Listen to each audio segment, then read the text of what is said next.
It's only 3 degrees this morning. 3 degrees. And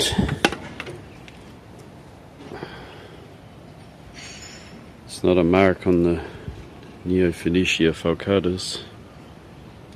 And well, this one is just slightly damp, like a well wrung out or squeezed sponge.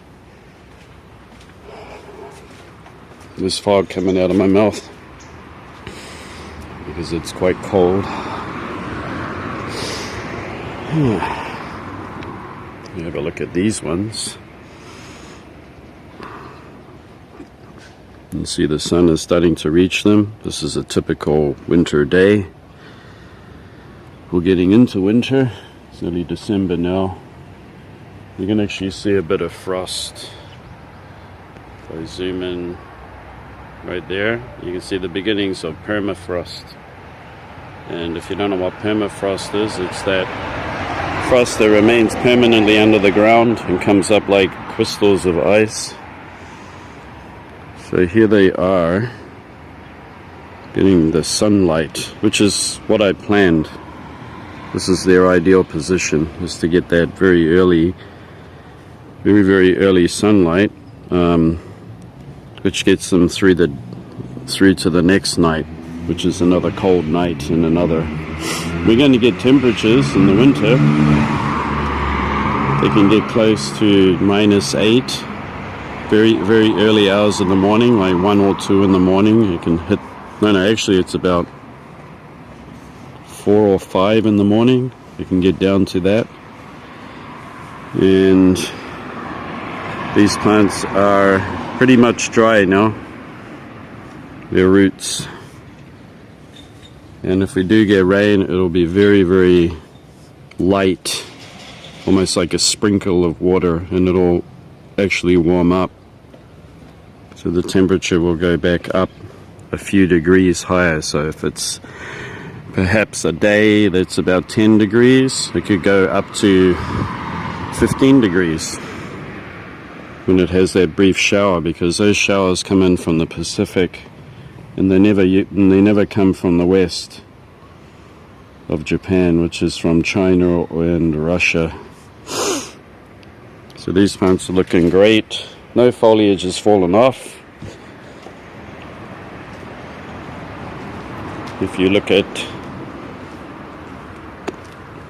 my Vandas that are inside, they're dropping foliage. Yes, it seems like they don't need any water. Okay. Well, the ones indoors, I mean. I would never ever, by the way, I would never ever water my Vanda falcatas from the beginning of November. I won't do it. It's a mistake. As I said before, the temperatures will rise and there will be a little humidity in the air and everything. You can't imitate it when they are outdoors in their natural environment, so I can't do it. I have to leave them alone.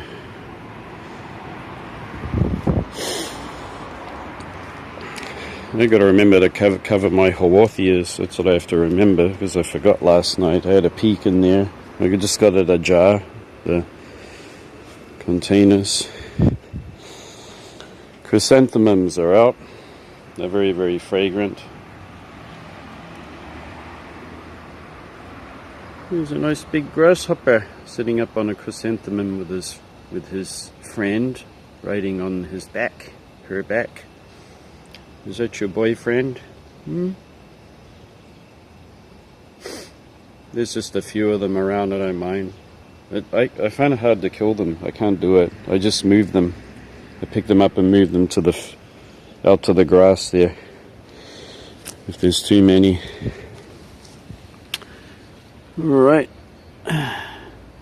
Looks like a ghost house with the... I'll tell you what, cymbidiums. I'm almost to the end. There must be another trick maybe if I move them, let's see, it could possibly work if I pick them up and move them just under this carport.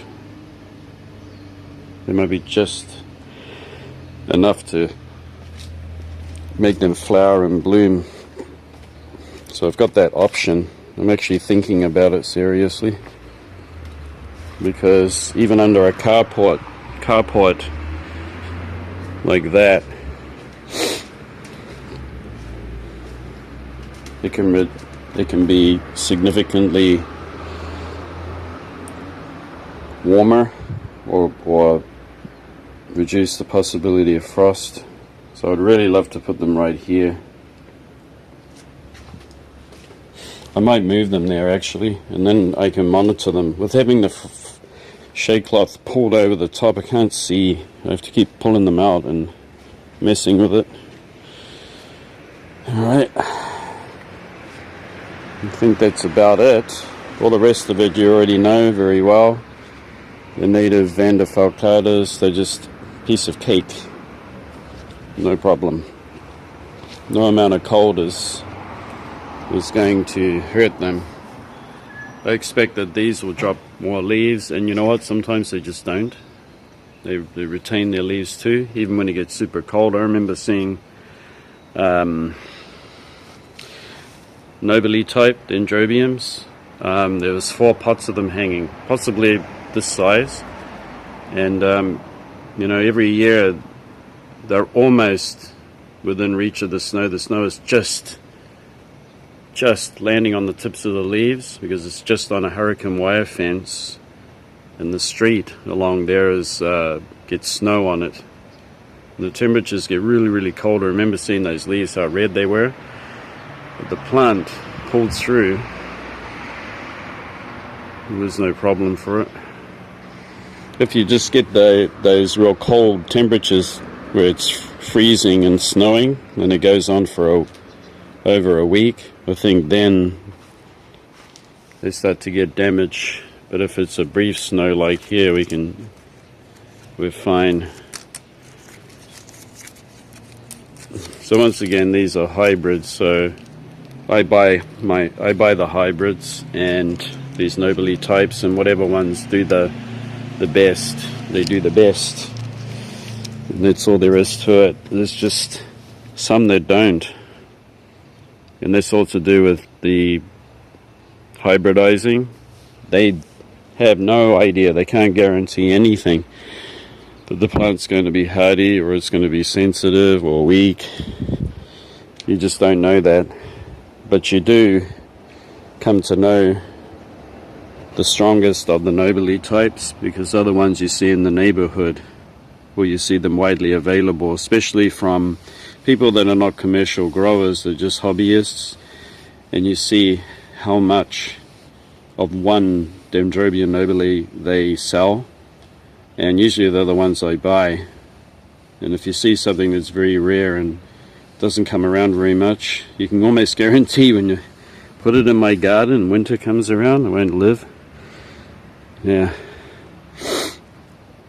This is another one that I've been hoping that it'll pull through a bit better, because I did lose, well, it's holding on to these canes, but yeah, we'll see how it goes. I'm planning on getting more orchids that are mixed with the monoliforme, just because they are native to Japan and they're just easier to grow. Little miniatures. And actually, I come from New Zealand. I was born there and came to Japan, or migrated. And in New Zealand we have some amazing orchids too. So I'll put some of those on the screen for you to check out. Of course, even they have their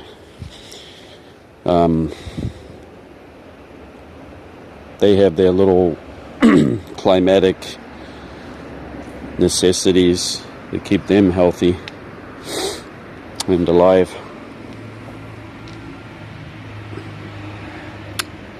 There's another one. There was a big giant of an orchid, but it's putting out canes that are shorter,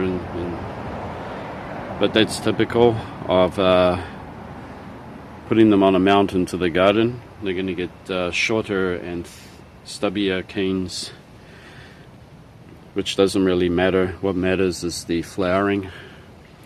So I have been zip tying these up so that the roots have a chance to get onto the wood here. And yeah, I can't complain. I mean, this is just a $5 plant, and all the canes that it put out, these have matured, and they are smaller than the originals. They were monsters. But this is a garden grown plant under tougher conditions, and if it flowers, it's a great thing. That means that we're getting somewhere, and it's just a matter of it getting bigger and bushier. Yep. Anyway, we can have a look at that orchid from behind there. Anyway, that's all from me. We'll see you later. Bye.